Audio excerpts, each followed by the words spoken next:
Welcome to Restoration Bible Study. Today we're covering Genesis chapters 30 and 31.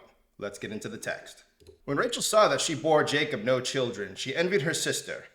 She said to Jacob, "Give me children, or I shall perish." Jacob's anger was kindled against Rachel, and he said, "Am I in the place of God, who has withheld you from the fruit of the womb?" Then she said, "Here's my servant Bilhah. Go in to her, so that she may give birth on my behalf, that even I may have children through her." So she gave him her servant Bilhah as a wife, and Jacob went into her. Really? No, I love you, baby. My eyes are only for you. You just on in there? Anyways, go to the commentary video. And Bilhah conceived and bore Jacob a son. Then Rachel said, "God has judged me and has also heard my voice and given me a son." Therefore she called his name Dan. Rachel's servant Bilhah conceived again and bore Jacob a second son, because he clearly didn't learn his lesson the first time. Then Rachel said, "With many wrestlings I have wrestled with my sister and have prevailed." So she called his name Naphtali. When Leah saw that she had ceased her bearing, she took her servant Zilpah and gave her to Jacob as a wife. Then Leah's servant Zilpah bore Jacob a son, and Leah said, "Good fortune has come." So she called his name Gad. Leah's servant Zilpah bore Jacob a second son, and Leah said, "Happy am I, for women have called me happy." So she called his name Asher.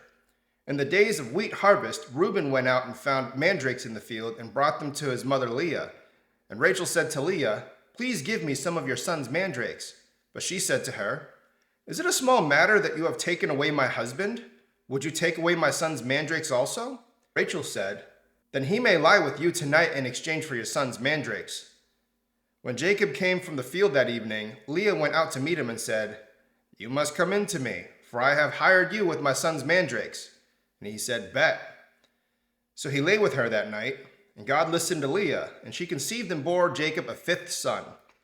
Leah said, "God has given me my wages because I gave my servant to my husband." So he called his name Issachar. And Leah conceived again, and she bore Jacob a sixth son. Then Leah said, "God has endowed me with good endowment. Now my husband will honor me, because I have borne him 6 sons. So she called his name Zebulun. Afterward she bore a daughter and called her name Dinah. Then God remembered Rachel, and God listened to her and opened her womb. She conceived and bore a son and said, "God has taken away my reproach." And she called his name Joseph, saying, "May the Lord add to me another son." As soon as Rachel had borne Joseph, Jacob said to Laban, "Send me away, that I may go to my own home and country. Give me my wives and my children for whom I have served you, that I may go, for you know that the service I have given you." But Laban said to him, "If I have found favor in your sight, I have learned by divination that the Lord has blessed me because of you. Name your wages, and I will give it." Jacob said to him, "You yourself know how I have served you, and how your livestock has fared with me. For you had little before I came, and it has increased abundantly, and the Lord has blessed you wherever I turned. But now when I shall provide for my own household also?" He said, "What should I give you?" Jacob said, "You shall not give me anything. If you will do this for me, I will again pasture your flock and keep it. Let me pass through all your flock today, removing from it every speckled and spotted sheep and every black lamb, and the spotted and speckled among the goats, and they shall be my wages. So my honesty will answer for me later, when you come to look into my wages with you. Everyone that is not speckled and spotted among the goats and black among the lambs, if found with me, shall be counted stolen." Laban said, "Good, let it be as you have said." But that day Laban removed the male goats that were striped and spotted, and all the female goats that were speckled and spotted, every one that had white on it, and every lamb that was black, and put them in charge of his sons.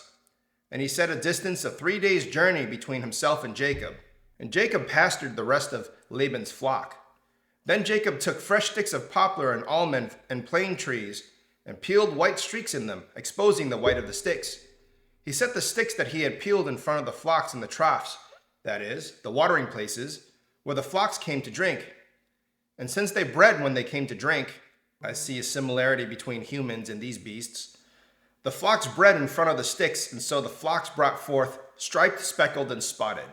And Jacob separated the lambs and set the faces of the flocks toward the stripe and all the black in the flock of Laban. He put his own droves apart and did not put them with Laban's flock. Wherever the stronger of the flock were breeding, Jacob would lay his sticks in the troughs before the eyes of the flock, that they might breed among the sticks. Before the feebler of the flock, he would not lay them there. So the feebler would be Laban's, and the stronger Jacob's. Thus the man increased greatly and had large flocks, female servants and male servants, and camels and donkeys. Now Jacob heard that the sons of Laban were saying, Jacob has taken all that was our father's, and from what was our father's he has gained all his wealth. And Jacob saw that Laban did not regard him with favor as before.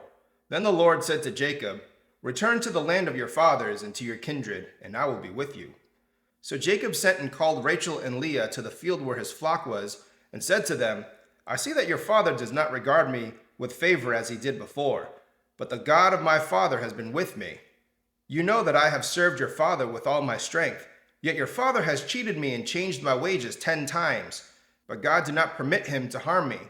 If he said, The spotted shall be your wages, then all the flock bore spotted, and if he said, The striped shall be your wages, and all the flock bore striped, thus God has taken away the livestock of your father and given them to me. In the breeding season of the flock, I lifted up my eyes and saw in a dream that the goats that mated with the flock were striped, spotted, and mottled.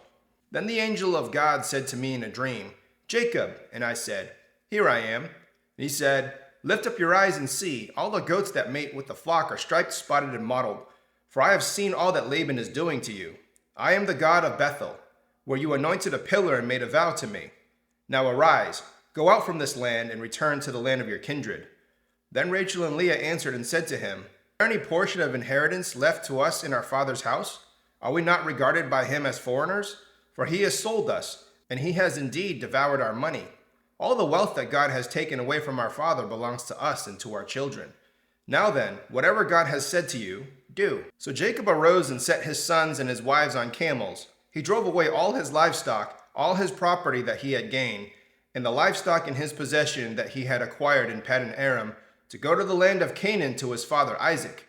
Laban had gone to shear his sheep, and Rachel stole her father's household gods. And Jacob tricked Laban the Aramean by not telling him that he intended to flee. He fled with all that he had and arose and crossed the Euphrates, and set his face toward the hill country of Gilead. When it was told Laban on the 3rd day that Jacob had fled, he took his kinsman with him and pursued him for 7 days and followed close after him into the hill country of Gilead. But God came to Laban the Aramean in a dream by night and said to him, Be careful not to say anything to Jacob, either good or bad. And Laban overtook Jacob. Now Jacob had pitched his tent in the hill country, and Laban with his kinsmen pitched tents in the hill country of Gilead.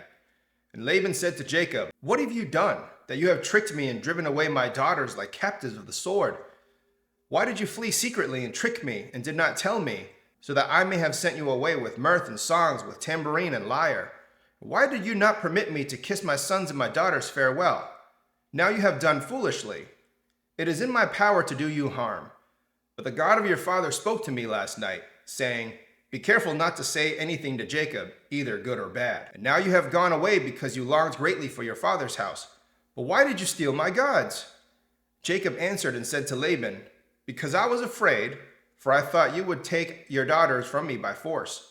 Anyone with whom you find your gods shall not live.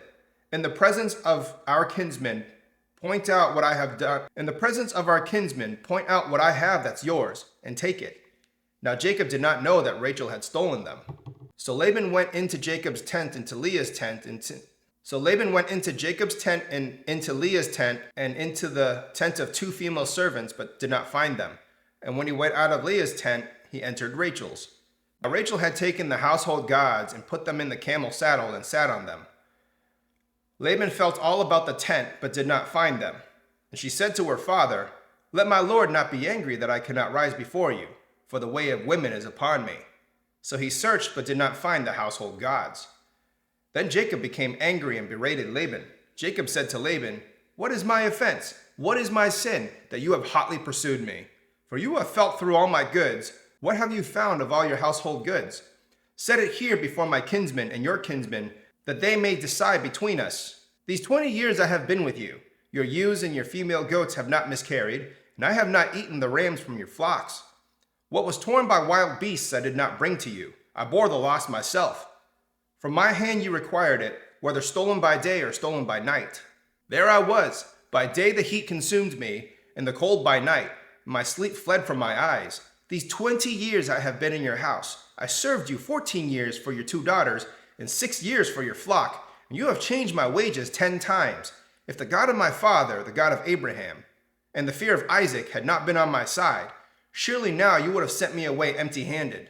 God saw my affliction and the labor of my hands and rebuked you last night." Then Laban answered and said to Jacob, "The daughters are my daughters, the children are my children, the flocks are my flocks, and all that you see is mine. What can I do this day for these my daughters and for their children whom they have borne? Come now, let us make a covenant, you and I. Let it be a witness between you and me." So Jacob took a stone and set it up as a pillar. And Jacob said to his kinsmen, "Gather stones." And they took stones and made a heap, and they ate there by the heap. Laban called it Jagar Sedhadutha, but Jacob called it Galeed. Thank you, Jacob.